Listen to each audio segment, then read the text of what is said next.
دیکھیں ابھی چلے آپ لوگ سارے ڈاکٹرز بیٹھے ہیں تو میں تھوڑا سا اس پہ بات کرتا ہوں نا کہ بائیپولر ڈس آرڈر ہے کیا چیز. ٹھیک ہے، جیسا کہ ہمیں پتہ ہے ایک سمپل سی ورڈ میں اگر میں آپ لوگ کو بتا دوں، یہ ایک سائیکیٹرک النس ہے. ٹھیک ہے، یہ کوئی انفیکشن کے ساتھ، یہ کوئی ایسی بیماری نہیں ہے جس طرح ہم کہتے کہ یار انسان کو بخار ہو گیا، انسان کے گردے فیل ہو گئے. تو پہلے سے یہ کوئی انفیکشن سے ریلیٹڈ ڈس آرڈر نہیں ہے، یہ ایک سائیکیٹرک النس ہوتا ہے. سائیکیٹرک النس کے بارے میں اگر آسان لفظوں میں بتا دوں کہ اگر ہم جتنی میڈیکل کازز ہیں ان کو سائڈ پہ کریں، ریمیننگ اگر پھر کچھ بھی نہ ہو، ان بندے کا چاہے جتنے بھی ٹیسٹ کرے وہ سارے نارمل آتے ہیں، بعد میں پھر بھی اگر ان کو موڈ سوئنگز وغیرہ آتے ہیں تو پھر ہم سائیکیٹرک النس میں رکھتے ہیں. اسی طرح کا ایک سائیکیٹرک النس ہے جس کو ہم کیا نام دیتے ہیں؟ Bipolar disorder. By مین دو، پولر کا مطلب ہوتا ہے کہ ایکسٹریمز آف موڈز. اس طرح کے لوگوں میں دو طرح کے موڈز ہوتے ہیں. اصل میں ان لوگوں میں سب سے پہلے دیکھ یہ لوگ جو ہے کبھی کبھار یہ سویئر یہ ڈپریشن کے شکار ہوتے ہیں، اور کبھی کبھار یہ لوگ جو ہے ایک سٹیٹ میں جاتے ہیں جس کو مینیا کہا جاتا ہے. ٹھیک ہے جی، مینیا. ڈپریشن کو ہم ہائپومینیا بھی کہتے ہیں، یہ مینیا ہے. مینیا ایک ایسا لفظ ہے میڈیکل کے اندر جس کو ہم کہتے ہیں بہت زیادہ خوشی، بہت زیادہ، حد سے زیادہ، جو انسان کے قابو میں بھی نہ ہو، اس کو کہتے ہیں ایکسٹریم ہیپینس. تب سوال یہ ہے کہ جو بائیپولر ڈس آرڈر کا مریض ہے نا، یہ اگر میڈیسن لیتا رہے، ان کو جو ریلیونٹ ڈاکٹر نے دوائی دی ہے اگر وہ ٹائم پہ لیتا رہے، تو اس میں کچھ لوگ 2 سال، 3 سال، 4 سال بھی ان کو کسی قسم کے علامات یا سمٹمز نہیں آتے. لیکن کہیں نہ کہیں پہ ان لوگوں کو یا ابرپٹلی اچانک طور پہ ایکسیڈنٹلی یا تو ڈپریشن ہو جاتی ہے یا مینیا ہو جاتا ہے. اب یہ لوگ جو ہے، سوال سب سے بڑا یہ ہے، بہت سارے لوگ یہ کہتے ہیں کہ یہ ڈپریشن یا جو مینیا ہے بائیپولر ڈس آرڈر میں، یہ ڈیزیز کیوں ہوتی ہے؟ اس کے پیچھے میں نے جیسے بتایا بہت سارے ریسرچز ابھی تک اس پہ کام کر رہے، لیکن ابھی تک اس پہ کوئی چیز سامنے آئی نہیں ہے کہ اس کا وجہ کیا ہے. لیکن یہ ضرور دیکھا گیا ہے کہ this disease has some genetic link, اس ڈیزیز کا خاندانی لنک ہے. اگر ماں باپ میں نہیں ہے تو باوجداد کے اندر ہوگا، اس سے پہلے ہوگا. تو اس بیماری کا جینیٹک لنک موجود ہے، لیکن ہم پن پوائنٹ نہیں کہہ سکتے کہ اس جین کی وجہ سے اس کو بائیپولر ہے. جس طرح مولانا صاحب کا بیٹا ہے، سب سے پہلے تو ہمیں بینگ اے مسلم ان کے لیے مغفرت کی دعا کرنی چاہیے. دوسری بات، جو لوگ اس کو اٹھا رہے، کچھ لوگ اس طرح باتیں کرتے ہیں یار وہ خود مولانا ہے، ان کے گھر میں ذہنی دباؤ کیسے ہو سکتا ہے؟ اب ایک سرجن کے گھر میں ہارٹ اٹیک کیوں ہو سکتا ہے؟ پھر ایک سرجن خود ہارٹ اٹیک سے کیوں مرتا ہے؟ یہ بھی تو انسان سوچے نا. تو کہنے کا مطلب ہمیں موت کو موت کی طرح لینا چاہیے، نمبر 1 پوائنٹ. اور ہمیں اس کی مغفرت کی دعائیں کرنی ہے، کیونکہ کل کو یہ دن ہر ایک پہ آنا ہے. سمجھ رہے کہ نہیں؟ انسان اپنے آپ پہ لے لے تو پھر سمجھ آ جائے کہ یہ کتنا بوجھ ہوتا ہے، کتنا غم ہوتا ہے. تو ہمیں being a doctor, being a medical student, ہمیں لوگوں کے اندر یہ اویئرنیس کریٹ کرنی. آپ سے کوئی اس بات پہ بات بھی کرے نا، آپ کی 2-3 غلط باتیں آپ کے لیے نقصان دہ ہو سکتی ہیں، کیونکہ اس میں گناہ ہے. جس چیز پہ آپ نہیں پتہ، جس چیز کو آپ ڈینائی کر رہے ہیں، آپ اس کے اوپر بحث ہی نہ کریں. سمجھ گئے کہ نہیں؟ تو یہ ایک حادثہ تھا. Bipolar disorder unintentional death ہوتی ہے. اس میں انسان نہیں چاہتا کہ میں اپنے آپ کو مطلب ختم کروں یا سوسائڈ کروں. سوسائڈ ایک الگ چیز ہے. سوسائڈ ایک الگ چیز ہے. ایک انسان ہے وہ بس تنگ آ چکا ہے اور وہ چاہتے ہوئے چاہتے کہ میں اپنے آپ کو پھانسی کروں. وہ اٹیمپٹ جو ہے وہ گناہ بھی ہے، گناہ کبیرہ بھی ہے، اور اس میں نہ معافی اس دنیا میں ہے نہ اس دنیا میں ہے. وہ تو ہم جانتے ہیں ماشاءاللہ مسلمان ہیں، لیکن جس چیز میں آپ کا اختیار نہیں ہے وہ آپ سوسائڈ نہیں کہہ سکتے. یار ایک انسان ہے وہ دیوانہ ہے، پاگل ہے، ان کا برین کام نہیں کرتا، اس پہ نماز فرض ہے؟ نہیں ہے. اس پہ نماز فرض نہیں ہے. نماز ایک ایسی چیز ہے جو مسلمان کی زیور ہے، اور نماز کے اوپر سب سے پہلا سوال کیا جائے گا. جو بندہ اس میں پاس ہو گیا، میرے خیال میں وہ کہتے سب میں پاس ہے. لیکن سوال یہ ہے کہ اگر ایک انسان پاگل ہے، اس کا برین کام نہیں کر رہا، اس پہ نماز فرض نہیں ہے، تو اگر ایک انسان کو خود نہیں پتا کہ میں کدھر سٹینڈ کر رہا ہوں، میں کیا کر رہا ہوں، تو اس کی جو ڈیتھ ہے وہ سوسائڈ نہیں ہے، وہ پھر ایک حادثہ ہوتا ہے. ٹھیک ہے جی، that is one of the accident. Accidental death ہے جو سب سے بڑا ڈیمیج کر چکے ہیں. اور پھر اولاد کی جو غم ہے نا، ایک بیٹے کی، بیٹا چاہے جو بھی ہے، پھر بھی بیٹے کی جو غم ہے اور جوان بیٹے کی جو سب سے بھاری ہوتا ہے. تو کوشش یہ کرنی ہے کہ آپ لوگوں نے جتنے بھی سوسائٹی کے اندر لوگ پائے جاتے ہیں، چاہے وہ کوئی بھی بحث کرے، اس میں آپ پڑھ ہی نہ. ہاں بینگ اے ڈاکٹر آپ سے کوئی یہ پوچھے یار آپ بائیپولر مرض کے بارے میں کوئی جانتے ہیں، یہ ویڈیو بنانے کا مقصد صرف یہ ہے کہ آپ لوگ بھی کچھ کہہ سکے، آپ لوگ کچھ کو بتا سکے، کیا پتہ آپ کی باتوں سے دوسرے کا بھلا ہو جائے، وہ غلط چیز سے ہٹ جائے. سمجھ گئے کہ نہیں؟ تو یہ لوگ جب ڈپریشن میں جاتے ہیں نا، ڈپریشن میں ان لوگوں کو سب سے پہلے ہوتا ہے انسومنیا. کیا ہو جاتا ہے؟ انسومنیا. انسومنیا کا مطلب نیند کا نہ آنا، نیند خراب ہو جانا. یہ لوگ ساری ساری رات جاگتے رہتے ہیں، صبح سویرے اٹھتے ہیں تو ان کی انرجی بہت پور ہوتی ہے، مطلب پور انرجی ہوتی ہے. مطلب یہ جب بھی کوئی کام کرتے ہیں دن کو، مطلب ان کی جو انرجی ہے نا اتنی پور ہوتی ہے، یہ اٹھنا بیٹھنا پسند نہیں کرتے، ایک جگہ پہ بیٹھے رہے پھر اٹھنا پسند نہیں کرتے. تو آیا یہ جب کام کریں گے اس پہ کنسنٹریشن کر سکیں گے؟ نو، پور کنسنٹریشن ہوگی. ان لوگوں نے کام کرنا ہی نہیں ہوتا کہ یار میں نے نہیں کرنا، ڈپریشن کے سٹیٹ میں بندہ. اور دوسری بات یہاں پہ ایٹنگ پرابلمس کیا آتی ہے؟ ایٹنگ پرابلم میں یا تو بہت زیادہ کھانا کا شروع کرتے ہیں یا بالکل کھانا ہی چھوڑ دیتے ہیں، کیونکہ ہائپرفیجیا زیادہ حد سے کھانا اور بالکل نہیں کھانا، دونوں علامات میں ڈپریشن ہو سکتی ہے. دیکھیں ایک نارمل بندہ، اللہ نے ہر ایک چیز ایک لمٹ میں پیدا کی ہے. زیادہ کھانا بھی ایک بیماری ہے اور کم کھانا بھی ایک بیماری ہے. ایک لمٹ رکھنی چاہیے جہاں پہ آپ اپنی باڈی کی نیڈ کو، اس کی ضرورت کو پورا کر سکے. یہ لوگ جو ہوتے ہیں یہ جناب دیٹ از کالڈ انہیڈونیا. کیا؟ انہیڈونیا. یار یہ جو لوگ ویڈیو دیکھ رہے ہوں گے ان کے لیے یہ ورڈ نہیں ہے، یہ صرف آپ لوگوں کو سکھا رہا ہوں کہ آپ لوگ میڈیکل کے لوگ ہیں. انہیڈونیا کا مطلب ہوتا ہے that is lack of interest in society, کہ معاشرے کے اندر ان لوگوں کی جو دلچسپی ہے لوگ کے ساتھ اٹھنا بیٹھنا وہ ختم ہو جاتا ہے. یہ لوگ ایسا، اس کو کہتے ہیں سوسائٹی ڈیٹیچمنٹ، سوسائٹی سے اپنے آپ کو ڈیٹیچ کرتے ہیں اور سارا دن ایک جگہ پہ بیٹھے رہتے ہیں.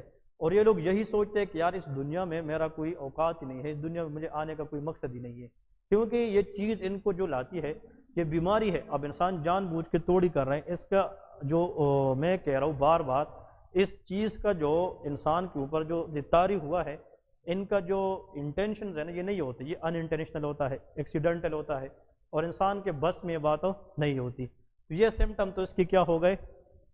ڈپریشن کے. اس کو ہائپومینیا کہتے.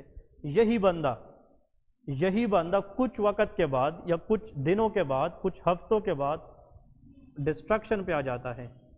وہ بندہ جو پہلے کسی جگہ سے اٹھ نہیں سکتا تھا، انرجی اس کی اتنی پور تھی، وہ بات نہیں کر سکتا تھا، وہ چیزیں توڑنا شروع کرتا ہے. ایکسٹریم ایکسائٹیشن میں چلا جاتا ہے. ہیمینیا، ڈسٹرکٹیبلٹی، کوئی بھی چیز توڑے یا خود کو نقصان پہنچائے، ان لوگوں کو پتہ نہیں چلتا کہ میں کیا کر رہا ہوں. ٹھیک ہے جی. پھر جب انسان زیادہ ہائپر ایکسائٹ ہوتے ہیں، نیند آ سکے گی؟ نو. اس میں بھی کیا ہوتا ہے؟ انسومنیا ہوتا ہے. سمجھ گئے کہ نہیں؟ پھر یہ لوگ گرینڈیوس ہوتے ہیں. کیا ہوتے ہیں؟ What is گرینڈیوس؟ گرینڈیوسٹی کا مطلب ہوتا ہے دیٹ از کالڈ اپنے آپ کو کچھ سمجھنا. گول ڈائریکٹڈ ہوتے ہیں. یہ کہتے ہیں میں نے یہ کام کرنا ہے، چاہے غلط ہو ٹھیک ہو، یہ میں نے کرنا کے رکھنا ہے. لیکن اب اس کا اپنے اوپر جو کنٹرول ہے وہ ختم ہوا ہے. میں کہتا ہوں کہ اس میں انٹینشن انوالوڈ نہیں ہے، اس میں انسان کا بس نہیں چلتا، وہ چاہتے ہوئے بھی اپنے آپ کو روک نہیں سکتا ہے. ٹھیک ہے جی. گرینڈیوس کا مطلب ہوتا ہے سیلف بیلیف اتنا بڑھ جاتا ہے ابنارملی کہ بندہ کچھ چیز بھی کرے تو اس کو کچھ دکھتا ہی نہیں ہے، مطلب وہ کہیں پہ بھی جائے. ان لوگوں میں فلائٹ آف آئیڈیاز ہوتی ہے. کیا ہوتی ہے؟ فلائٹ آف آئیڈیاز کا مطلب یہ ہے کہ آپ کے ساتھ بات کریں گے نا مینیا کے حالت میں کہ یار آپ کیسے ہیں، اب آپ ایک چیز پہ بحث شروع کریں گے، اسی باتوں میں جا کر اپنا بیس بدل دیں گے، دوسری چیز کی طرف جائیں گے. آپ اس سے گھر کا پوچھیں گے، وہ آپ کو کوئی اور چیز شروع کرے گا. تو جو آئیڈیاز ہیں نا ان کے ایک جگہ پہ محتاط یا ایک جگہ پہ اسٹیٹک نہیں رہتی، وہ چینج کرتے رہتے ہیں. فلائٹ آف آئیڈیاز ہوتی ہے. سمجھ رہے کہ نہیں؟ اور دوسری بات سب سے امپورٹنٹ چیز جو آپ لوگوں نے سمجھنی ہے، ان لوگوں میں یہ مینیا کے حالت میں ٹاکیٹیونس ہوتے ہیں. کیا ہوتے ہیں؟ ٹاکیٹیونس. زیادہ باتونی بن جاتے ہیں، باتیں کرتے رہتے ہیں، تکتے نہیں ہیں. ان کی انرجی اتنی زیادہ ہوتی ہے، ایکسٹریم میں اتنے زیادہ جاتے ہیں، ان کو اپنی اسٹیمنا پہ اتنا بھروسہ ہوتا ہے کہ میں کچھ بھی کروں میں تکتا نہیں ہوں. اور ایک وقت آتے کہ پھر بیٹھ کر خاموشی کے ساتھ، میں کسی کے ساتھ بیٹھنا نہیں پسند کرتا، دوسروں کے ساتھ اٹھنا بیٹھنا باتیں کرنا چھوڑتے. تو یہ لوگ کبھی ڈپریشن میں سیویئرلی جاتے ہیں اور کبھی مینیا میں آتے ہیں، اس طرح کی حالت کو جو چینجز ہوتی رہتی ہے باڈی کے ساتھ ساتھ، ایسی پرابلم کو کیا کہتے ہیں؟ Bipolar disorder. By مین دو طرح کی موڈ ہوتے ہیں اس کے، ٹھیک ہے جی۔ تو میں یہ چیز آپ لوگوں کو سمجھانے جا رہا تھا کہ بائی پولر ڈس آرڈر میں جب انسان مینیا میں ہوتا ہے نا، اتنا ایکسٹریم ہیپینس یا ایکسٹریم ہائپر ایکسائٹیشن میں جاتا ہے، پھر انسان اپنے اوپر قابو نہیں پا لیتا۔ اس وجہ سے میرے خیال میں جو ہمیں سینئرز کی طرف سے باتیں ملی ہے، اور یہ فیکٹ ہے کہ اس بندے نے ایکسیڈنٹلی مطلب ڈیتھ کی ہے، انٹینشنلی ڈیتھ نہیں کی ہے، تو یہ ہمارا ایک سوسائڈ نہیں ہے، یہ ایک ایکسیڈنٹ ہے، سمجھ گئے کہ نہیں؟ اس کو ہمیں سوسائڈ نہیں لینا چاہیے۔ اب اوپر والے کو پتہ ہے، لیکن being a doctor, being a professionalism, جتنا تک ہمیں پتہ ہے اس میں سوسائڈ نہیں ہوتی۔ تو بائی پولر ڈس آرڈر اگر ایک بندہ مجھے سن رہے ہیں یا آپ کو سن رہے ہیں، وہ کہے کہ یار یہ مرض تو مجھے بھی ہے، تو مطلب آیا ڈاکٹر صاحب اس کی کچھ ادویات ہے کہ نہیں ہے؟ بالکل اس کی دوائیاں ہیں۔ اس دوائیوں کی وجہ سے انسان اگر استعمال کرے تو ان کا موڈ سٹیبل رہتا ہے۔ کیا رہتا ہے؟ سٹیبل۔ میں تو خیر زیادہ ڈیٹیل میں نہیں جاتا، لیکن ایسی ادویات جس سے انسان کی موڈ سٹیبل رہے ان کو موڈ سٹیبلائزرز کہتے ہیں۔ کیا کہتے ہیں؟ موڈ سٹیبلائزرز۔ آپ لوگ صرف بینگ اے اسٹوڈنٹ یہ نوٹ کریں، ایک ہوتے لیتھیم، کیا ہوتا ہے؟ لیتھیم۔ ایک ہوتے کاربامازپین، کون سا؟ کاربامازپین، کاربامازپین۔ اور ایک اور ڈرگ بھی آتا ہے، اس کو لیموٹریگین کہتے ہیں، لیموٹریگین۔ یہ کاربامازپین، لیموٹریگین، یہ ہم مرگی میں، ایپیلیپسی میں، سیزر میں بھی دے سکتے ہیں، اور یہ تین ایسی ادویات ہیں جو موڈ سٹیبلائزر ہے۔ بائی پولر ڈس آرڈر میں جو سائیکیٹرسٹ ہوتا ہے، the drug of the choice, جو اس کے لیے سب سے ایفیکٹو ڈرگ ہے وہ لیتھیم ہے۔ کیا ہے؟ لیتھیم ہے۔ لیکن صرف ایک چیز کیئر کرنا ہے کہ جن لوگوں کو مطلب فیمیلز ہوتی ہے اور ان کو حمل کا مسئلہ ہوتا ہے پریگننسی میں، آپ لیتھیم نہیں دے سکتے۔ تو جو families bipolar disorder میں مبتلا ہے اور وہ حمل ٹھہرا چکی ہے، ان کو پریگننسی ہو چکی ہے، تو وہ لیتھیم نہیں دے سکتے، کیونکہ لیتھیم کیا کرتا ہے؟ یہ ماں کے پیٹ میں بچے کو ڈیمیج کر سکتی ہے۔ ایک ایسا دوائی ہے، یہ بچے کے آنے والے وقت میں دل پہ اثر، ہارٹ پرابلم کرا سکتی ہے۔ تو کون سا ڈرگ ہم حمل میں نہیں دے سکتے؟ لیتھیم۔ کاربامازپین، لیموٹریگین دے سکتے ہیں، لیکن ان دونوں کے ساتھ ہم باہر سے فولک ایسڈ دیں گے۔ کیا دیں گے؟ فولک ایسڈ، کیونکہ یہ اسپائنا بائیفیڈا وغیرہ یہ برین ڈیمیج کے چانسز بڑھا سکتے ہیں، لیکن یہ نہیں کہ دے نہیں سکیں گے، دیں گے ضرور دیں گے، لیکن ہم اس کے ساتھ کیا ایڈ کریں گے؟ فولک ایسڈ وغیرہ ایڈ کریں گے۔ تو کہنے کا مطلب بائی پولر ڈس آرڈر ایک ایسی بیماری ہے جس میں ہمیں ایگزیکٹ نہیں پتا ہوتا کہ مسئلہ کیا ہے، لیکن دیکھا گیا ہے کہ خاندانی جو ریسز ہے، جینیٹکس ہے، ان کے ساتھ لنک ہوتا ہے۔ ینگ ایجز کے اندر یہ کامن ہوتا ہے، at the age of 20 to 40 یہ ان مڈل ایجز کے اندر زیادہ سیویئر ہو جاتی ہے۔ اس میں کبھی انسان بالکل ڈپریس ہو جاتا ہے، کبھی کبھار بہت زیادہ ایکسائٹ ہو جاتا ہے۔ آپ لوگوں کے خیال میں ان دونوں میں کون سی چیز کنٹرول کرنا مشکل ہے؟ مینیا۔ مینیا میں انسان پھر اٹیمپٹس کرتا ہے کہ میں جو بھی کروں، اس میں انسان اپنے آپ پہ قابو نہیں رکھتا، اس میں تو کہیں نہ کہیں پہ انسان بیٹھا ہوتا ہے، بس کچھ کرتا ہی نہیں ہے۔ اس میں انسان اتنا ایکسٹریم ایکسائٹیشن میں جاتا ہے کہ اپنے اوپر اس کا پھر وہ کنٹرول ختم ہو جاتا ہے۔ سو مینیا کنٹرول کرنا، that is difficult part of bipolar dish order.